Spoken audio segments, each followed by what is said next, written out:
This is the story of one of the greatest heroes, Perseus, the vanquisher of Gorgon Medusa. The story begins in the Greek kingdom of Argos, at a time when King Perseus was on the throne. Perseus had a beautiful daughter who was named Danae, but would long for a male heir to succeed him as a king of Argos. As time passed, Perseus would visit the Oracle of Delphi to ask whether a male heir would be forthcoming. The words uttered to Perseus gave the king no comfort, for whilst a male heir would come, it was to be a grandson, rather than a son, and that grandson was destined to kill King Perseus. Perseus thus decided to prevent Danae from having any children, by stopping any potential male suitor from having access to his daughter and putting his daughter in the highest tower. This had only aroused the interest of the mighty god Zeus, and he transformed himself into a shower of gold, allowing him to cascade through the roof and fall into the lap of Danae. This ensured that Danae fell pregnant, and after the allotted time, Danae gave birth to a little boy. A boy whom she named Perseus.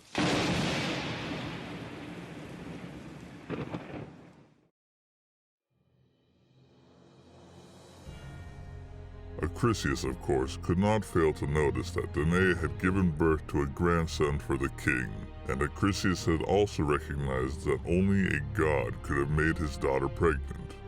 He faced a dilemma, for he could not kill his grandson, for this was sure to anger a powerful god. Perseus then decided to place Danae and Perseus into a large wooden chest, and then cast that chest adrift upon the sea.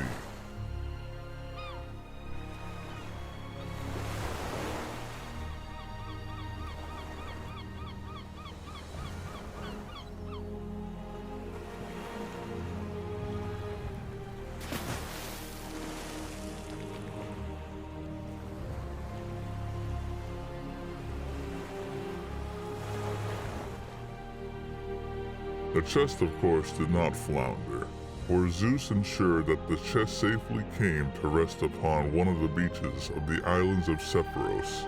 The chest and its occupants were found by a fisherman by the name of Dictys, and thereafter Danae and Perseus were introduced to King Polydectes of Sephiros, for Polydectes and Dictys were brothers.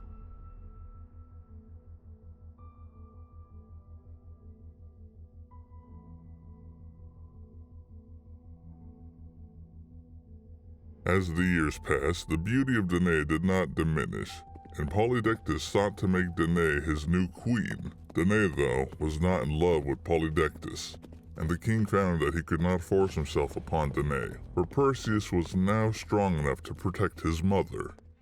Polydectes came up with a plan and told Perseus that in order for him not to marry Danae, he has to bring him the head of the Gorgon Medusa.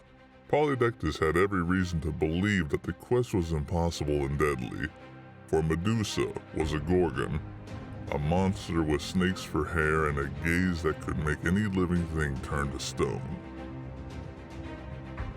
Having accepted the quest, Perseus immediately had problems to overcome, for no one even knew where Medusa might be found. The gods of Mount Olympus were taking an interest in the quest of Perseus, though, and Athena and Hermes came forth to help their half-brother. Perseus was given the location of Medusa and an adamant sword and shield. Perseus entered the cave of Medusa quietly, for any noise might make all of the Gorgons aware of his presence, for the caves of Medusa's sisters were also close by.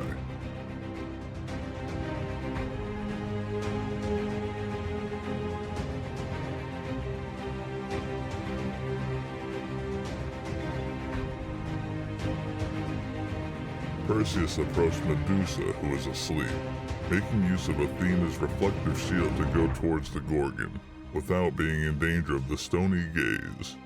Then, his hand guided by Athena, Perseus made use of the adamant sword to decapitate Medusa with one swing.